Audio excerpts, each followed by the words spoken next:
Hi there, this is Chris Klein, Director of Butterfly Ridge, Butterfly Conservation Center here in Southeast Ohio. And a few weeks back, actually it might be more like a month back now,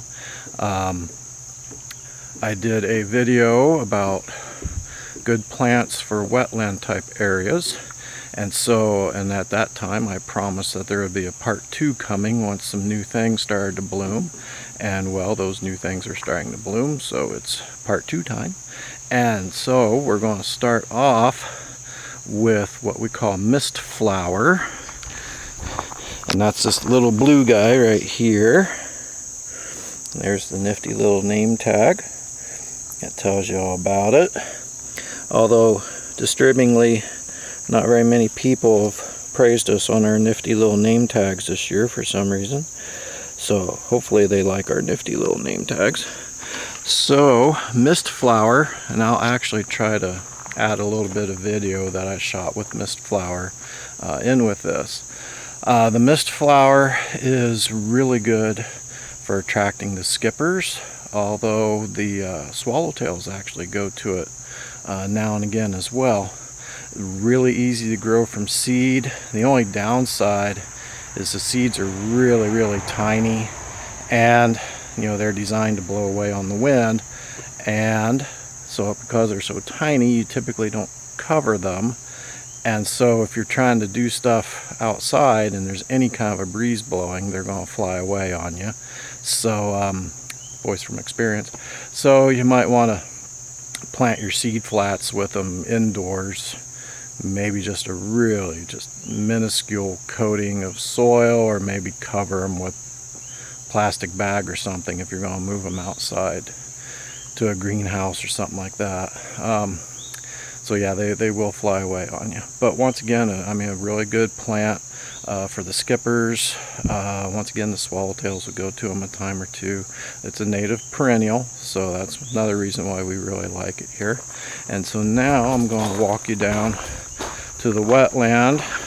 There's my wonderful wife. Everybody say hi to my wonderful wife as she waves her hand at us. So we're heading to the wetland here. The mist flower, it doesn't necessarily like to be right in the water. It likes to be a little bit uphill from where the wettest soil is. But that said, we're here on the bridge now, and lo and behold, there's mist flower growing from underneath of the bridge, so obviously they can handle the wet okay too. Our next selection is right here, the pretty purple. Okay, that is ironweed, and ours specifically I think is Vernonia gigantea, I want to say. I think that's the species that we have. The ironweed gets big. Okay, that little mist flower, if you're lucky, it might get 18 inches tall. The ironweed, on the other hand, they can get 5-6 feet tall.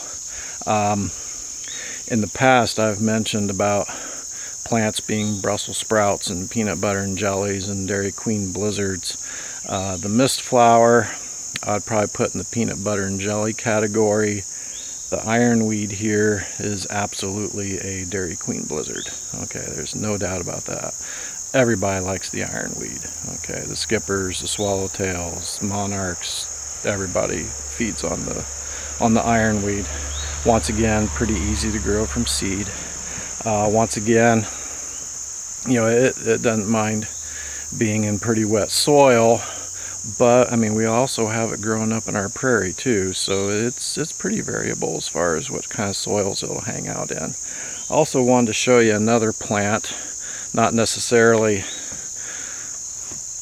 touting it as a good nectar plant or anything, but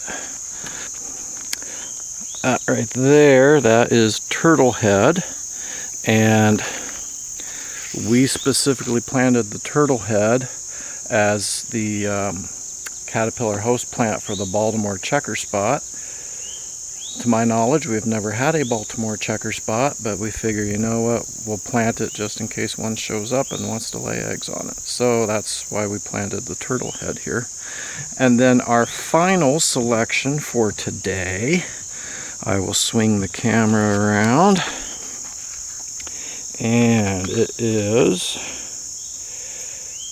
although I'm having trouble finding it in the viewfinder here, hopefully I'm on it, the cardinal flower, the bright red there.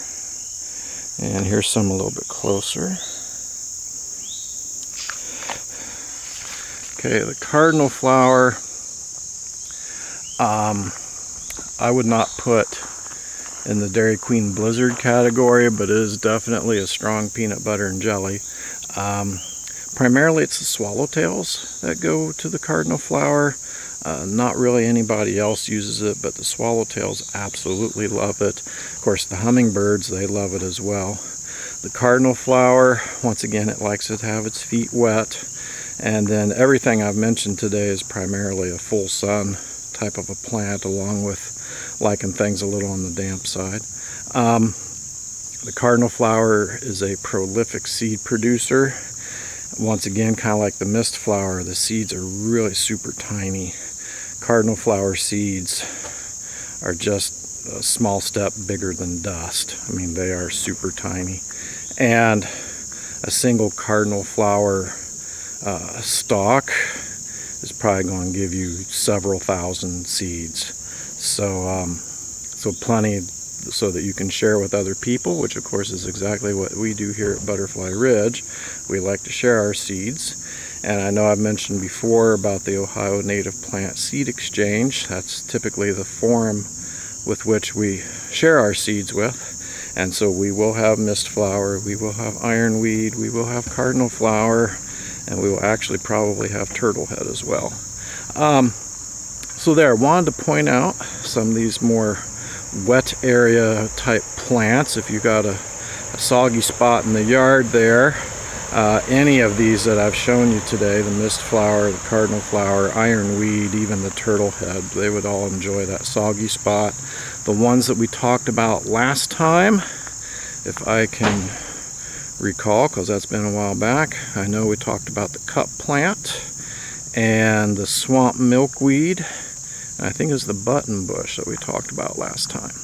So once again, all of those are really good choices for wet places in your yard. And once again, all of those we are probably going to have seed for. Right now the swamp milkweed's a little bit up in the air, but all the others we should have plenty of seed.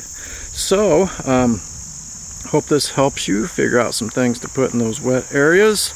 And we're still open. We still have butterflies. Now today it's supposed to rain the bigger chunk of the day, so I raced out here during a dry spell to shoot this. But for considering it's the end of August, we're still doing pretty good with butterflies, so feel free to come out and visit us. We are open Thursday through Monday from 10 to 5.